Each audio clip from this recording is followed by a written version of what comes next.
할렐루야. 주님의 평강이 우리 성도님들에게 가득하기를 축복합니다. 여러분 혹시 이 할머니 아십니까? 이분 아시는 분들은 정말 대단한 기억력을 가지고 계십니다. 왜냐하면 이분은요, 전라북도 완주에 사시는 차사순 할머니라는 분이에요. 이분이 어떻게 이렇게 소개되어지는가?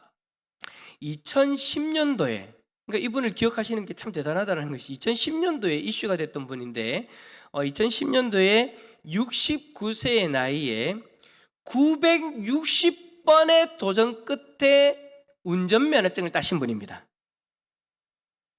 운전면허증을 따시고 그 해에 현대자동차에 달리는 당신을 사랑합니다 라는 그 캠페인에 광고도 출연하시고요, 광고를 출연하시면서 저 차도 선물로 받으셨대요.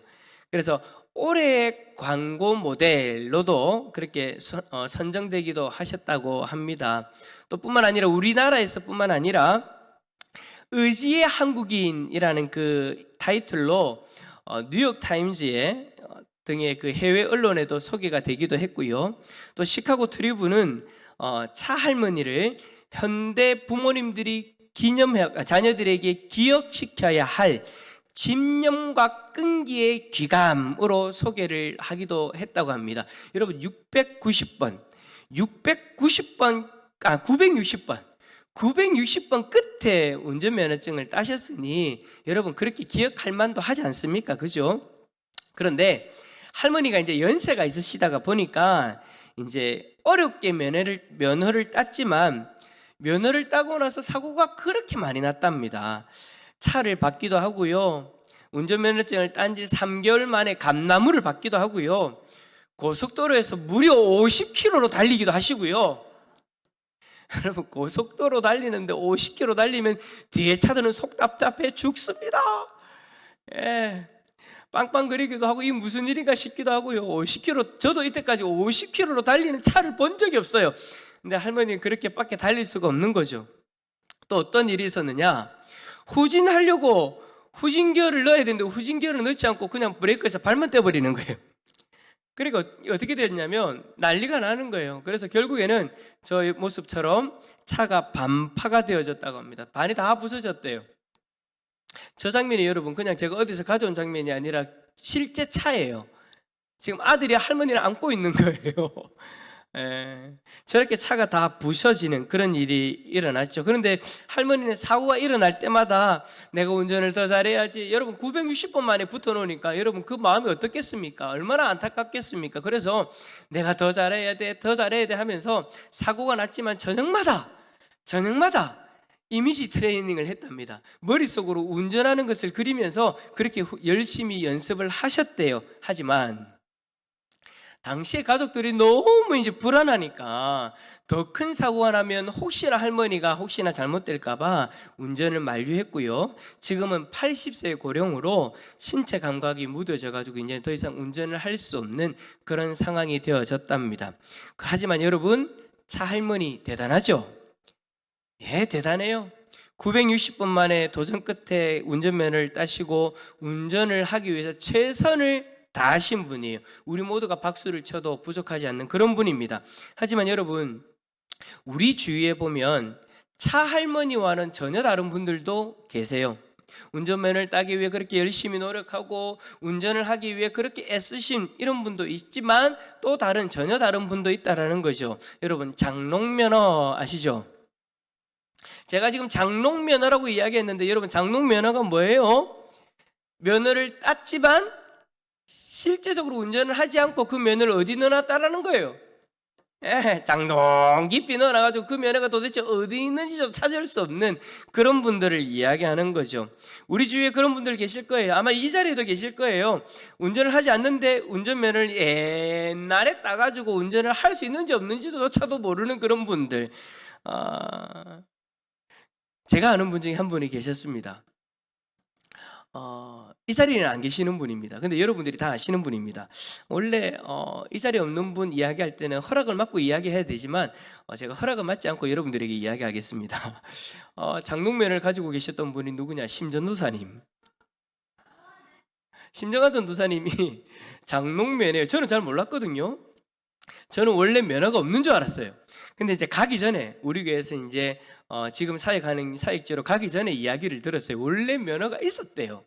그런데 이제 뭐 이때까지는 본인이 운전해야 될 일이 별로 없고 차가 없어도 그냥 편하게 다닐 수 있는 상황이었으니까 우리 교회로 올 때도 본인이 차가 그렇게 필요가 없었대요. 그냥 지하철 타면 올 수 있으니까. 그래서 뭐 특별히 운전을 해야 되겠다라는 생각은 하지 않았대요. 면허는 옛날에 땄고요. 그런데 이제 지금 가야 되는, 지금 이제 사역하고 있는 그 교회를 가서 이제 면접을 하다 보니까 목사님이 이제 운전을 해야 되는 경우도 있다라고 이야기를 했대요. 그 전에 그 전도사님, 여전사님은 이제 본인 승용차도 있고 본고도 운전을 하면서 교회를 그렇게 해냈대요. 그러다 보니까 이제 본인도 이제 그렇게 해야 되는 상황이 되어진 거죠. 그래서 이제 장롱에 있는 그 면허를 꺼내가지고 이제 다시금 할 수 있는 상황이 되어지기 위해서 노력을 했는데 부랴부랴 운전 연수도 하고요, 연수도 하면서 그렇게 이제 실력을 쌓아가는 그런 모습들을 봤습니다.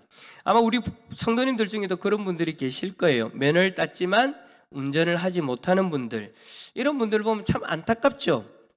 어렵게 그렇게 면허를 땄는데 운전을 하지 않아서 이제 더 이상 운전을 할 수 없는 그런 지경이 되어졌으니, 상황이 되어졌으니 안타깝다라는 거예요. 나라에서 힘들게 운전을 할 수 있는 라이센스까지, 자격증까지 딱 줬는데 거기에 합당하지 못한 삶을 살고 있는 거죠. 심한 분들은요, 차까지 사요. 면허증을 따고 차를 타려고 차까지 샀는데 겁나서 차만 사놨어요. 그런 분들 보면 더 안타깝죠.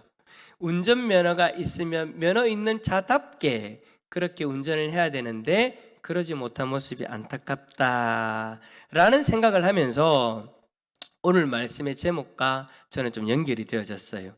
여러분, 우리는 복음으로 인해서 구원받은 하나님의 백성이지 않습니까? 그렇다면 여러분, 우리는요, 복음에 합당한 삶을 살아야 됩니다. 복음으로 인해 구원받았으면 복음의 유익을 누리면서 그것에 합당한 삶을 살아야 되는데, 마치 장롱면허처럼 복음에 합당한 삶을 장롱 깊숙이 쫙 넣어놓고는 전혀 엉뚱한 삶을 살아가고 있다라는 거예요. 만약 그렇게 삶을 살아가고 있다면 오늘 우리들의 모습을 한번 진지하게 돌아볼 필요가 있을 것 같습니다. 여러분은 어떻습니까? 성도님들은 복음에 합당한 삶을 살고 계신가요? 아니면 혹시 여러분이 믿음으로 받아들인 그 복음이 장롱 복음이 되어 있지는 않으십니까? 바울 사도는 오늘 말씀을 통해서 우리에게 복음에 합당한 삶을 살아야 된다라고 그렇게 권면합니다. 오늘 이 시간 본문에서 바울이 권면하는 이 복음에 합당한 삶이 무엇인지를 살펴보고 장롱 복음이 빛을 볼 수 있기를 축복합니다. 자, 여러분, 오늘 본문에서 바울이 이야기하는 복음에 합당한 삶이라고 강조하는 것을 한마디로 표현한다면 이겁니다. 바로 공동체의 삶. 뭐라고요? 공동체의 생활, 공동체의 삶을 이야기를 해요. 여러분, 복음으로 하나님의 백성이 되어졌다면 개인적인 어떤 그런 생활들을 청산하고 개인주의적인 어떤 그런 삶들을 청산을 하고 공동체 가운데로 나와야 됩니다.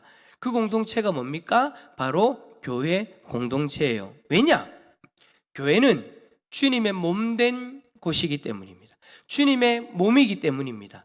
주님의 복음으로 구원받았다면 당연히 주님의 몸된 교회의 공동체 속에서 살아야 되는 거예요.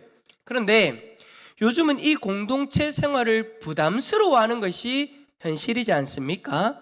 세상은 점점 개인주의적인 그런 생활을 하려고 노력합니다.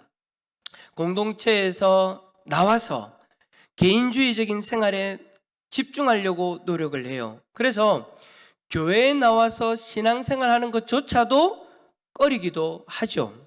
어떤 분들은 예배만 드리는 것으로 만족하기도 하는데 이런 모습은 어찌 보면 장롱면허처럼 혼자만의 공간에 복음을 넣어두는 것과 같은 거예요.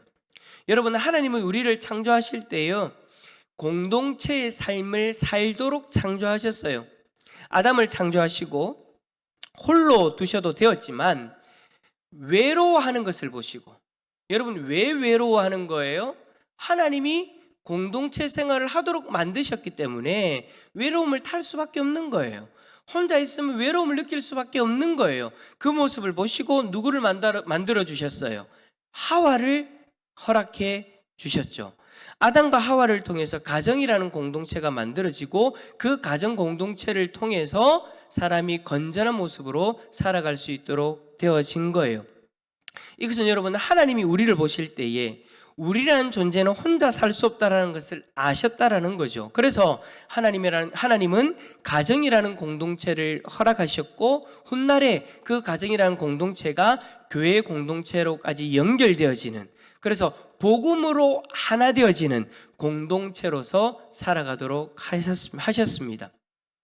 우리는 세상이 개인주의적인 삶을 외칠 때에 오히려 공동체의 중요성을 일깨우고 사람들로 하여금 공동체의 유익을 누릴 수 있도록 그들을 인도해야 됩니다. 저는 여러분, 요즘에 세상을 보면서 참 마음이 안타까운 것이 뭐냐면, 어떤 사회적 현상이 일어나면 그것이 옳은 것인지 그른 것인지를 판단해서 옳은 방향으로 가도록 이끌어야 되는데, 요즘 세상은요, 그것을 그냥 받아들여요. 그것이 부정적인 영향을 끼쳐도 사람들이 좋다고 하면 그것을 오히려 더 권장하는 것이 지금의 세상의 모습입니다. 하지만 여러분, 우리는 그럴 수 없죠. 아니요, 그래서는 안 됩니다. 세상이 추구하는 그것이 잘못된 것이면은 우리는 그것이 잘못되었다라고 이야기를 하고 옳은 방향으로 갈 수 있도록 이끌어 가야 돼요. 그게 여러분, 빛과 소금의 역할인 거예요. 공동체성이 무너지고 개인주의적인 생활을 추구하려고 하는 이 시점에 우리는 공동체성의 유익을 강조하고 골방으로 숨어들고 있는 이들을 이끌고 나와야 되는 거죠. 왜요? 그래야 우리가 건전하게 살 수 있으니까. 그리고 그 모습을 하나님이 기뻐하시니까. 그 때문에 우리는 그렇게 해야 되는 거예요. 여러분, 복음에 합당한 삶도 마찬가지입니다. 그리스도인은 복음으로 말미암아 구원받은 사람입니다. 그렇다면 복음에 합당하게 하나님 나라의 공동체 안에서 살아야 되지 않겠습니까? 그렇다면 여러분, 바울은 어떤 모습이 복음에 합당한 공동체의 삶이라고 이야기하는 걸까요? 자, 첫 번째, 따라서 합시다. 한마음 한뜻. 한마음 한뜻을 가진 그 모습이 바로 복음에 합당한 삶의 모습이다라고 그렇게 이야기를 해요. 자, 우리 27절 읽어볼까요? 27절입니다. 시작. 오직 너희는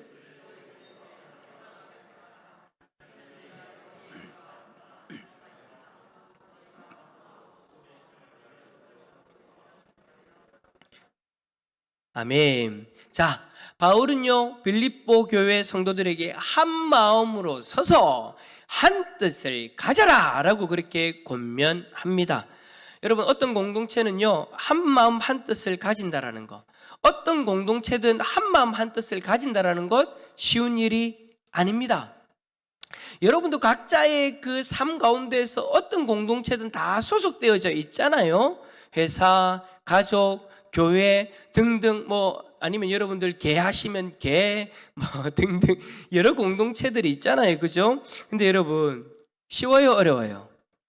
한 마음 한 뜻이 된다는 거 쉬워요, 어려워요? 어려워요. 여러분들이 있는 회사를 한번 생각해 보십시오. 다 생각이 다릅니다. 다 생각이 달라요. 근데 참 신기한 건 뭐냐면, 그럼에도 불구하고 어떤 회사들은요, 든든히 잘 세워져 가요. 분명히 생각이 다른 사람들이 모여 있는데 한 마음 한 뜻을 가진 것처럼 힘있게 나아가기도 합니다. 여러분, 그 이유가 뭘까요? 생각이 다르면 분열되는 것이 당연한 것인데 어떻게 한 마음 한 뜻을 가진 것처럼 그렇게 힘있게 나아가는 걸까요? 그 이유는요, 생각은 다르지만 목표가 같기 때문이에요. 뭐가 같다고요? 목표. 회사 안의 여러 일들에 대해서 생각이 다 다를 수 있지만 목표가 같으니 그 목표를 위해서 다름을 뛰어넘는 그런 일들을 하게 되더라라는 거예요. 여러분, 교회도 마찬가지입니다. 여기에 여러분 100명이 넘는 성도님들이 앉아 계십니다. 우리의 생각이 같을까요? 다를까요? 다 달라요. 다 달라요. 생각을 같게 만든다라는 거, 똑같아진다라는 거, 여러분 불가능한 일입니다. 며칠 전에 정책 단계가 끝났지 않습니까? 우리 교회 당의 구성원이 몇 명일까요? 우리 장로님들 몇 명인지 아시는 분? 6분. 그리고 저까지 쳐서 7명이에요. 당의 구성원이 7명인데 아주 작은 숫자임에도 불구하고 생각이 다 다르시더라고요. 근데 여러분, 이 자리에 함께 하시는 성도님들의 생각이 같아진다? 7명도 다른데 100명이 넘는 사람들이 어떻게 같을 수 있습니까? 다 다르죠. 자, 그럼 우리의 생각이 다르면 우리의 교회는 분열이 되는 것이 당연한 거지 않습니까? 당에도 생각이 다 다름이 드러났다면 당에도 분열이 되어야 되죠. 그런데도 여러분, 당에는 분열되지 않았습니다. 우리 교회도 지금까지 분열되지 않고 이렇게 함께 모여 예배를 드릴 수 있습니다. 다 생각이 다른데 어떻게 한자리에서 함께 모여 예배를 드릴 수 있을까요? 그것은요, 생각은 다르지만 우리의 다름을 극복할 수 있는 공동의 목표가 있기 때문입니다. 우리는 이 목표로 인하여서 우리의 다름을 뛰어넘을 수 있는 거예요. 여러분, 그 목표가 뭡니까? 27절 하반절에 너희가 한 마음으로 서서 한 뜻으로 복음의 신앙을 위하여 협력하는 것. 이것이 생각이 전혀 다른 우리의 공동체의 목표입니다. 전혀 다른 생각을 가지고 있는데 이 목표로 인해서 한 마음 한 뜻을 가지는 거예요. 여기서 여러분, 복음의 신앙이라는 것은 단순한 교리적 신앙을 이야기하는 것이 아닙니다. 복음의 신앙이란 예수 그리스도의 복음 안에서 우리 안에 자리 잡은 신앙을 이야기하는 거예요. 솔직히 여러분, 우리는 이 신앙으로 인하여서 이 자리에 있는 것이지 않습니까? 예수 그리스도의 복음이 아니면 우리는 이 자리에 있을 이유가 없는 사람들이에요. 예수 그리스도의 복음이 우리를 살렸고 우리로 하여금 이 자리에서 하나님을 예배하도록 만드신 것이죠. 그러므로 여러분, 우리는 예수 그리스도의 복음의 신앙을 위하여서 대상 공동체에서 협력하며 살아가고 있는 거예요. 우리는 우리 공동체를 통해 우리의 신앙이 자라기를 원합니다. 우리의 신앙이 해가 될 것 같으면 우리는 그런 것들을 내려놓고 정리하려고 하고요. 또 어떨 때는 신앙이 유익이 될 것 같으면 온 힘을 다합니다. 뿐만 아니라 우리의 신앙에 해가 될 것 같으면 내가 손해를 보기도 하고요. 세상에서는 전혀 그러지 않은데 교회 안에서 우리의 신앙의 유익을 위해서 내가 손해보는 일을 얼마든지 감당하려고 합니다. 그리고 내가 낮아지기까지 하죠. 우리의 신앙이 유익이 될 것 같으면 서로를 인정하고 세워주기도 합니다. 서로의 다른 생각이 다 다르지만, 마음이 다를 수 있지만, 하지만 우리의 신앙을 위해서 우리는 서로를 위해 기도하고 서로를 세워주는 거예요. 우리는 우리의 다름을 위해 신앙을 포기하는 사람이 아니라 우리의 신앙을 위해 우리의 다름을 포기하는 사람들인 것이죠. 할렐루야. 그래서 여러분, 당회를 할 때 우리의 다른 생각이 드러나도 당회는 그 다름을 주장하는 것을 선택하는 것이 아니라 신앙을 위하여 협력하는 것을 선택하는 거예요. 복음의 신앙을 위하여 협력하는 것을 위해서 한 마음으로 서서 한 뜻이 되어지는 것이죠. 사랑하는 성도 여러분, 이 자리에 있는 우리도 마찬가지입니다. 우리는 목표가 분명한 사람들입니다. 우리는 한 마음으로 서서 한 뜻으로 그리스도의 복음의 신앙을 위하여 협력해야 됩니다. 이것을 위해 우리는 우리의 다른 생각을 내려놓을 수 있고 우리의 다름을 극복할 수 있는 거예요. 하지만 이것이 목표가 되어지지 않는다면, 다른 것이 목표가 되어진다면 교회는 언제고 무너지는 것입니다. 바울은 우리가 복음의 신앙을 위하여 협력하기 위해 한 마음, 한 뜻을 가지는 것이 복음에 합당한 삶이다라고 그렇게 우리에게 말씀하고 있습니다. 우리 대상교회가 복음에 합당한 삶을 살아내는 공동체가 되어질 수 있기를 축복합니다. 마지막 두 번째로 복음에 합당한 삶이란 뭐냐? 두려워하지 않는 삶입니다. 뭐하지 않는 삶요? 자, 우리 28절 말씀을 읽어봅시다. 28절입니다. 시작.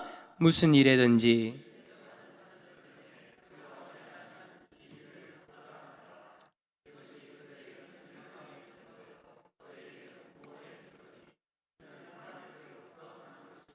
아멘. 자, 27절에 우리가 마칠 때 뭐라고 마쳤냐면 복음의 신앙을 위하여 협력하는 것과 라고 하면서 27절은 마무리를 했습니다. 그리고 나서 다음 절 28절에 오니까 이제 그 내용이 어떻게 되어진다라는 거예요. 연결되어진다라는 이야기죠. 그러니까 복음에 합당한 삶에 대한 내용이 이어진다라는 거예요. 그 내용이 뭐냐? 무슨 일이든지 대적하는 자들 때문에 두려워하지 않는 삶을 살아라. 우리가 복음을 받아들이고 하나님 백성으로서 살아가면은요, 수많은 부딪힘을 경험하게 됩니다. 그 부딪힘은요, 복음에 대한 다른 생각으로 인한 오해와 핍박이죠. 여러분, 빌립보라는 도시는 헬라 지역에 있었기 때문에 수많은 우상들과 유대주의 율법주의자들과 반도덕주의자들이 있었습니다. 이들은요, 그리스도인들을 날마다 괴롭혔습니다. 날마다 공격하면서 핍박했습니다. 이러한 부딪힘을 모르면서 살았던 사람들이 복음을 받아들이고 나서 이 부딪힘을 경험하게 되어지니 여러분 얼마나 마음이 힘들었겠습니까? 불신앙의 가정에서 자라신 분들이라면 이 부딪힘을 정말 절실하게 알고 계실 거예요. 뿐만 아니라 요즘과 같은 상황에서 직장생활 하실 때에 이 부딪힘들을 여러분들 다 경험하고 계실 거예요. 어디 여러분 직장뿐이겠습니까? 여러분이 사는 동네, 믿지 않는 사람들이 주는 그 눈치와 함부로 내뱉는 그 말들로 인해서 이 부딪힘을 경험하면서 마음이 많이 힘드실 거예요. 그런데 문제는 이 부딪힘이 우리의 마음에 부담을 주고 두렵게 만들어서 주눅들게 한다라는 거예요. 이제는 어디 가서 예수님을 믿는다, 교회를 다닌다, 예배를 드리러 간다 말하는 것조차도 힘들어하는 그러한 세상이 되어져 버렸죠. 바울은요, 이 모습을 대해서 뭐라고 이야기하느냐? 그것은 복음에 합당한 삶이 아니다라고 이야기를 합니다. 복음에 합당한 삶은 그 모든 부딪힘을 두려워하지 않는 삶입니다. 왜죠? 복음은 그 모든 부딪힘을 이겨내신 예수 그리스도로 말미암은 것이기 때문입니다. 여러분, 예수님이 십자가의 길을 걸어가실 때 우리가 경험하는 그 모든 핍박과 눈치와 조롱의 말들을 들어야 하셨습니다. 하지만 예수님은 그러한 부딪힘을 경험하실 때마다 더 담대히 십자가의 길을 걸어가셨고 그 십자가에서 우리를 위해 자신의 생명을 내어주셨습니다. 그 결과로 인해 예수 그리스도의 십자가가 우리에게 복음이 되어진 줄 믿습니다. 예수님이 이 모든 부딪힘을 이기시고 우리에게 안겨주신 이 복음을 받아들인 우리도 이 모든 부딪힘을 두려워할 필요가 없는 거예요. 우리는 예수 그리스도의 복음으로 말미암아 구원받은 사람들입니다. 그렇다면 복음에 합당한 삶을 살아야 되죠. 어떻게요? 두려워하지 않고 담대하게. 할렐루야.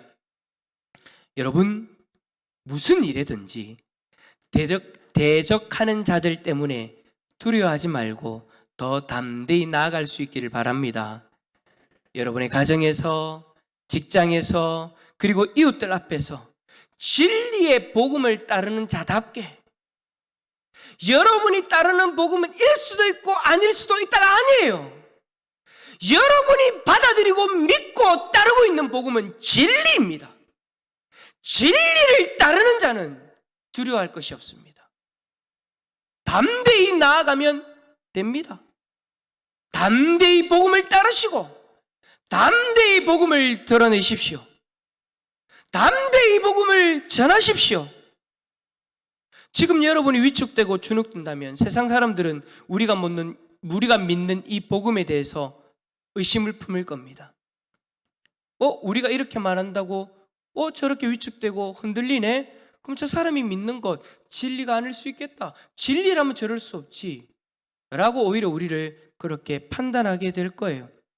하지만 우리가 이 상황에서 더 담대하게 복음의 길을 걸어간다면, 더 담대한 모습으로 나아간다면 세상은 우리를 보고 예수 그리스도의 복음을 믿는 이들은 다르다. 저것이 정말 진리인갑다. 라고 그렇게 생각하게 되어질 겁니다.